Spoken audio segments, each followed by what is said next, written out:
About to see Secretaries Sani Coloma, Tati Licuanan, Joel Racamora, Edwin Lacerda, Mon Jimenez, other members of the cabinet present, Mr.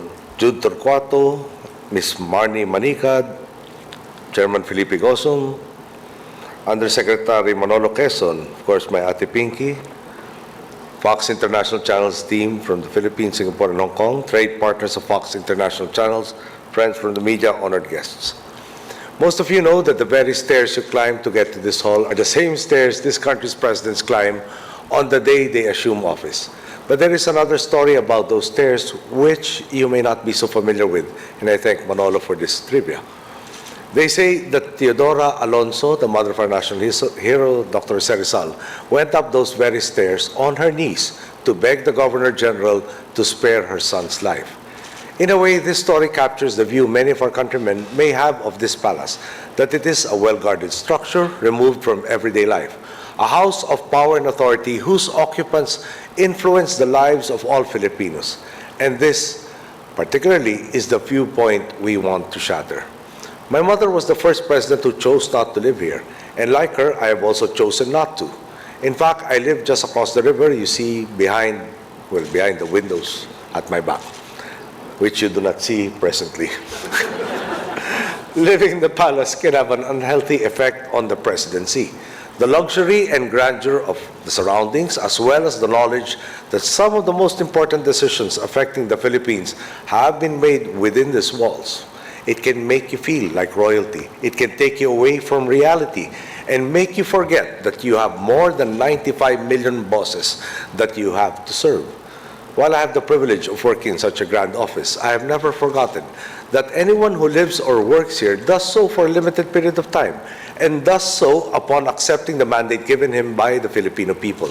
I've always believed that Malacanang Palace is first and foremost the palace of the people. We reaffirm this today with the premiere screening of Inside Malacanang, the documentary created through the collaboration of the Filipino team and the National Geographic. I am a fan of National Geographic, and I immensely enjoyed both Inside the White House and Inside Air Force One, which is why I am excited to find out what you actually filmed and shot and portrayed as far as Malacanang is concerned, as I hope you all are. And indeed, we really want to see the finished product. More than anything else, this documentary will open up the palace not only to Filipinos but also to the whole world. Apart from telling you more about the history of the palace, it will also give you a look into the lives of the other people who work here, the pilot and maintenance team of the Presidential Airlift Wing, the Presidential Security Group, and others who work very closely with me. They help me to do my work as president, and I am happy that there is now a film that immortalizes their hard work and dedication. Perhaps I can take this opportunity to thank all of them. It is no joke being president, especially coming after my predecessor. Your tasks and the consequences of your actions lie heavy in your mind every day. You shuttle from meeting to meeting, from event to event. I imagine that without my hardworking staff and the security group, we would not have made the progress we have made these past 20 months. This is an understated lesson in the documentary, that the presidency is about more than one person. On a larger scale, the same is true for our country. None of us can change this country alone. Every worker must put in a good day's work. Every student must attend his classes and study his lessons well. Every public servant must keep his bosses in mind and do his job efficiently and honestly.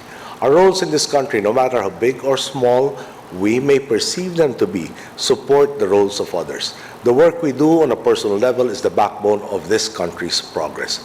As this documentary fully opens this historic palace's doors to everyone, let it stand for our intention to give this country back to its people, to engage our citizens to take part in nation building, to remind them that we all have a stake in this. These are crucial steps in our country's road to progress. Let this documentary symbolize that the halls of power are not exclusive to elected officials. Every single one of us can take part. This is the pathway that we must take to make certain that all of us are involved and that no one is left behind. Thank you. Good afternoon.